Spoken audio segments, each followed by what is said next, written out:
ба гуфтаи додгоҳ Таир Ҷакипов сокини деҳаи Мурғоби ин ноҳия ду духтари мактабхонашро аз таҳсил манъ кардааст ва духтари хурдиашро барои таҳсил ба синфи аввал набурдааст.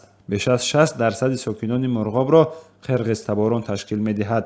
дар ноҳия 10 мактаби қирғизӣ ва 2 мактаби тоҷикӣ фаъолият мекунад ва дар онҳо бештар аз 2000 нафар дарс мехонанд. дар ҳукми додгоҳи ноҳия ки як нусхаи он рӯзи 3 июл ба дасти Радиои Озодӣ ҳам расид, гуфта мешавад, Ҷакиповро барои ин рафтораш бар асоси моддаи 164 кодекси ҷиноятӣ, яъне монеъ шудан ба таҳсили ҳатмӣ, ҷарима бастаанд. Мунир Шикориев, мудири шуъбаи маорифи ноҳияи Мурғоб 3 июл дар суҳбат бо Радиои Озодӣ гуфт, ки марди чорвопарвари қирғиз Таир қизи Азипа, Таир қизи Сабира ва Таир қизи Марияро ки яке дар синфи якум ва дуи дигар дар синфи панҷум ва нуҳум таҳсил мекарданд, нагузоштааст ки ба мактаб бираванд.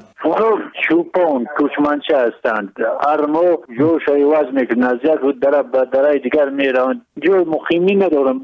بعد برای کار خواجگی هم خیلی سنفیسیال که کلان یاردمچی دستیار پدر مادر به من خاطر همین مشکل خیلی است، لیکن کارهای فرماندگی تبلیغاتی رفته شده است، هم از طرف شعبه معارف، هم از طرف کارمندان حفظ حقوق کودک نابالغان در شعبه وزارت کارهای داخلی در ناحیه مورغاب، بعد از طرف حکومت درباره مسئولیت پدر مادر در تعلیم و تربیت فرزند، هر روز در مکتب‌ها و آخری گذارند، در محل‌ها با ساکنان در مسئله تعلیم و تربیت فرزند، در مسئولیت پدر مادر در تعلیم و تربیت فرزند. Таир Ҷакипов, сокине ки додгоҳ ӯро ҷарима кардааст, рӯзи 3 июл ба Радиои Озодӣ гуфт, машғули чорводорӣ шуда таҳсили фарзандонашро фаромӯш кардааст. ӯ гуфт, чорворо аксаран ба ҷое мебаранд ки он ҷо мактаб нест. Вай гуфт, кӯдаконро танҳо гузошта натавонистам. Бо худамон бурдем, барои ҳамин таҳсил карда натавонистанд. Вале мегӯяд ӯ қутозпарварӣ барояшон ягона манбаи даромад аст,